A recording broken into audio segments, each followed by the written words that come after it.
បន្ទាប់ពីហេតុការណ៍ប៉ះទង្គិចគ្នាដោយអាវុធដែលមានរយៈពេលមួយដង្ហើមធំរវាងកងទ័ពកម្ពុជានិងកងទ័ពថៃកាលពីព្រឹកថ្ងៃទី28 ខែឧសភាឆ្នាំ2025នៅតំបន់ព្រំដែនចុងបូកឬមុំបីក្នុងខេត្តព្រះវិហារដែលបណ្ដាលឲ្យទាហានខ្មែរម្នាក់បានពលីនោះមកដល់ពេលនេះមេដឹកនាំយោធាកម្ពុជានិងថៃនៅតែចោទប្រកាន់គ្នាខណៈថ្នាក់ដឹកនាំប្រទេសទាំងពីរវិញនៅមិនទាន់បានជួបពិភាក្សាគ្នាដោយផ្ទាល់ដើម្បីរកការទទួលខុសត្រូវចំពោះទាហានដែលបានពលីនៅឡើយអតីតនាយករដ្ឋមន្ត្រីកម្ពុជានិងជាប្រធានព្រឹទ្ធសភាកម្ពុជាលោកហ៊ុនសែនបានថ្លែងសារនៅព្រឹកនេះដោយបានបញ្ជាក់ពីការនាំសព្វាវុធនិងកងទ័ពបញ្ជូនទៅព្រំដែនប៉ុន្តែលោកបញ្ជាក់ថារបស់ទាំងនេះមិនមែនយកទៅដើម្បីធ្វើសង្គ្រាមទេប៉ុន្តែជាការត្រៀមបំរុងទុកក្នុងករណីដែលភាគីម្ខាងទៀតបំពានដោយប្រើប្រាស់សិទ្ធិការពារខ្លួនហើយលោកមិនចង់ឃើញការប្រយុទ្ធណាមួយកើតឡើងនោះឡើយលោកហ៊ុនសែនបានថ្លែងបែបសម្រាលស្ថានភាពនិងដោះបន្ទុកឲ្យមេដឹកនាំថៃទៅវិញដោយថាហេតុការណ៍ផ្ទុះអាវុធនៅព្រំដែនចុងបូកនេះមិនមែនជាបន្ទាត់នយោបាយរបស់រដ្ឋាភិបាលនិងក្រសួងការពារជាតិថៃនោះឡើយហើយលោកបានដាក់ការសន្និដ្ឋានថាហេតុការណ៍នេះបង្កឡើងដោយបុគ្គលតែប៉ុណ្ណោះ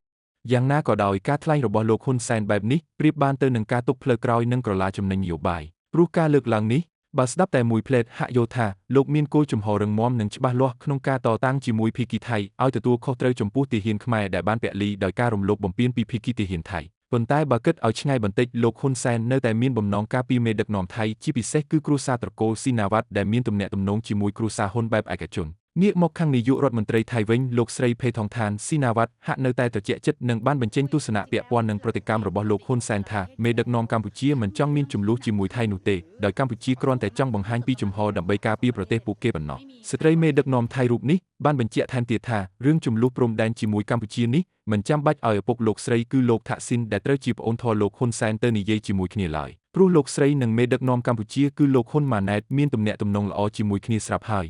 ពាក់ព័ន្ធនឹងជម្លោះរ៉ាំរ៉ៃនេះដែរមេតបកម្ពុជាលោកម៉ៅសុផាន់និងមេតបថៃលោកផាណាក្លាវផ្លត់ធុកបានជួបចរចាគ្នានៅខេត្តសុរិន្ទជាប់ព្រំដែនអូស្មាច់ដើម្បីរកដំណោះស្រាយចំពោះហេតុការណ៍ប៉ះទង្គិចគ្នាដោយអាវុធនៅព្រំដែនតំបន់មុំបីនេះជាលទ្ធផលទាហានភាគីទាំងសងខាងបានឯកភាពដកថយទៅកាន់តំបន់សំស្រប200ម៉ែត្រពីចំណុចប៉ះទង្គិចដើម្បីរងចាំគណៈកម្មាធិការបោះបង្គោលព្រំដែនចុះពិនិត្យតំបន់នេះរួចរាល់ហើយត្រូវកសាងទំនុកចិត្តថានឹងមិនមានការប៉ះទង្គិចគ្នាទៀតទេចាប់ពីពេលនេះទៅដើម្បីកុំឲ្យប៉ះពាល់ដល់ជីវភាពនិងសេដ្ឋកិច្ចនៅតាមព្រំដែនយ៉ាងណាក៏ដោយទាហានខ្មែរនិងថៃនៅតែឃ្លាំមើលនៅខាងក្រៅសមរភូមិក្នុងការចរចាថ្ងៃនេះហើយភាគីប្រទេសទាំងពីរនឹងបង្ហាញរូបថតពីលើអាកាសដើម្បីបញ្ជាក់ឲ្យច្បាស់ថាតំបន់ដែលទាហានកម្ពុជាមកជីកលេងអដ្ឋាននៅក្នុងតំបន់ចំនួននោះបានរំលោភលើ MOU ឆ្នាំ2000នឹងចូលមកក្នុងទឹកដីថៃឬអត់មិនខ្វល់ខ្វាយពួកតែរឿងអត់បានការទូរទស្សន៍ពាណិជ្ជកម្មផ្សព្វផ្សាយតែរឿងស្រា